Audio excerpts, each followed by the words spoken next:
what are the process in the sales? If no, then let's talk about it today. The first process of the sale is qualify. You have to qualify before meeting the clients. You have to qualify, are they right? Am I prospecting the right clients? Because if you are prospecting the or negative clients who are surely not going to do business with you, you are just wasting your time. You have to qualify what qualities you need on your client or business partner. You need to jot down that. What criteria are there for your ideal clients? You have to find out the client profile before meeting them. And you can ask series of questions either in a call or online. So you have to qualify your customer before meeting them in order to save your time. Our second process is prepare. You have to prepare for every single meeting. You just get one chance in the sale. That is not rehearsal. You have to be well prepared with your pitches because you can get only one chance when presenting to the clients. And how can you prepare? You can prepare by researching the prospect, by understanding their company if they have, by understanding what are their priorities, what are their goals and requirements. You can see the client's profile on LinkedIn, you can see their post, you can see on Google, you can see on Facebook, and so on. And also, you have to prepare and rehearse the pitch that you made for themselves, that you made for delivering to them. Our third process is build rapport. This is the key process of the sale. And you have to understand that there are different types of personalities, there are different types of clients. All people do not have the same behavior, same habit, same personality. There are 4 types of personalities of people, and you have to understand this well if you want to build good rapport with your clients and increase your sales volume. The first one is dominant. There are some personalities of clients who will dominate you by asking directly your questions, by asking result oriented, and they are strongly willed and they are forceful. For dominant style of client, they are the people who try to cut you and your questions. They try to shorten your presentation. They ask you really tough questions and they ask directly without any fear. And the solution to build rapport with dominant type of personality is be tough as their personality. If they are tough, you have to become a tough, even you are not. You have to show confident. You know that tit for tat. You have to do what they are doing. You have to show the behavior what they are showing. But if they are showing bad habit, you shouldn't. This is just a simple thing that you need to know. And dominant type of people need to be pushed little bit. You have to push them just to the dominant personality people, not to others. Our second types of personality is influence.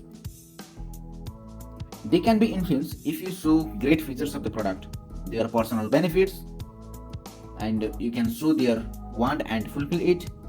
You have to be friendly, you have to show your smiley face, you have to do eye contact and even handshake, because they can be influenced easily if you are showing your positive result oriented things in your product, in your behavior, in your personality. Because influenced personality type of people is very enthusiastic, they are high spirited and they are very hopeful. So you have to bring your pitches in a positive way. Our third one is steadiness. You have to take some time to know about them.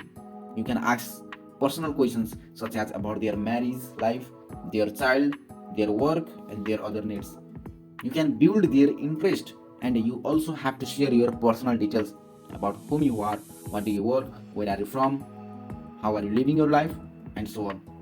But remember, to the steadiness types of personality, you shouldn't push them. You have to be genuine and authentic to this type of people, because they can be even tempered. They are the patient, humble people, and they are very aware and helpful as well. You have to show the helpful behavior to them in order to succeed, to close your sale. The last quadrant of people are conscientiousness. These type of people are very careful, and you have to be over prepared. Not only prepared, but you have to be over prepared to meet with them, to meet with these type of clients. You have to be patient and answer their all questions. You have to be punctual, but remember, you should never be late because it disrupts your punctuality. And you have to be detail oriented. You have to give chance to them to ask questions, and you must answer all of their questions. And also, you need to follow up quickly and effectively because these type of people are very analytical, they are private, they are systematic, and they are silent. They love to keep their thought to themselves only. So you have to ask them questions, or you have to encourage them to ask questions to you. They are very accurate and detailed type of personalities. Now our fourth process is qualify again. You already qualify in the first step, in the first process, but that is before meeting. And the fourth process is qualify again. This is after meeting or in the meeting.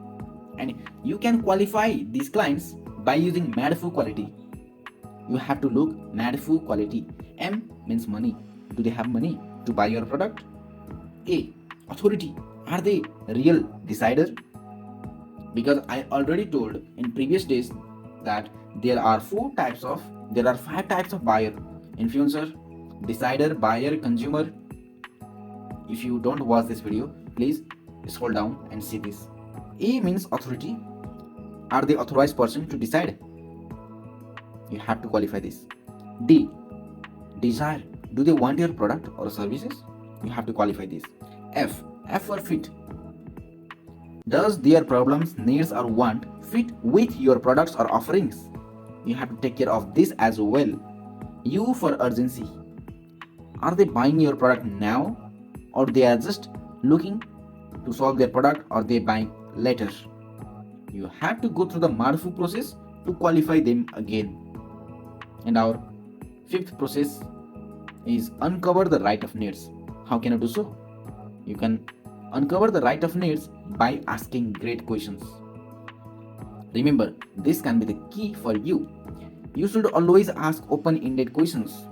Only open-ended questions, because you have to encourage prospect to speak more. More they talk, better we understand about them, their needs, and then we can fulfill them by using our product, by offering our services. And let me tell you that you have to establish at least 3 needs of the client, and you have to sell by triggering their emotions, their emotional needs. What do you mean by open-ended questions? Open-ended questions mean the questions that encourages them to speak more, that encourages them to give more explanation. They can't be limited on just yes and no. And closed-ended questions means if you ask some questions, clients can say yes or no only. You should never use closed-ended questions. You should always use the open-ended questions, because if the consumer speak more, you can know about them very clearly. And you can ask the great questions like, where is the client's desire coming from? You have to find these. What problems do they have? How can we solve those problems with what we have to offer, with our offerings? And another process is handle objections upfront. You can address their common objections upfront. Upfront means before they make objection. Okay, remember, you have to address their common objections before they do objection, before they ask you questions. Example, if your product is expensive, tell them earlier before they do objection. Why is it expensive? Clarify it. Why this benefit them, and how you have to satisfy the price. And another way to handle the objection is by providing proof, and there are some tough form of proof that I'm going to share. The number one is case studies, but the case studies should be similar to the client's industry. Second one is Facebook or Google review or any online resources. Third one is genuine testimonials in writing. Fourth one is references that the prospect can even contact them and ask them for clarity. And the last one is a result guarantee by writing. You have to be confident about your product and tell them that this result is guaranteed by writing by yourself. And another process is you have to ask for the business. After you identify and solve their needs and wants, at last you have to ask for the business. Would they like to sign contract? Would they like to take next step? Do they like your product or do they trust you? You have to ask for the business. And the last one is follow up. You know very clearly about how to do follow up, so I'm not going to give more explanation on this topic. Lastly, I have some top tips for a great process. Number one, you should always follow a process, because every people loves the person who follow a process, who are very systematic, who are disciplined. So you have to follow a process. What process? I already told you about this. Second is work with them who want to work with you. Third is know your objections and prepare every questions that your clients may ask to you. Four, don't resist or never procrastinate on follow up, because this is very important on the process of sales.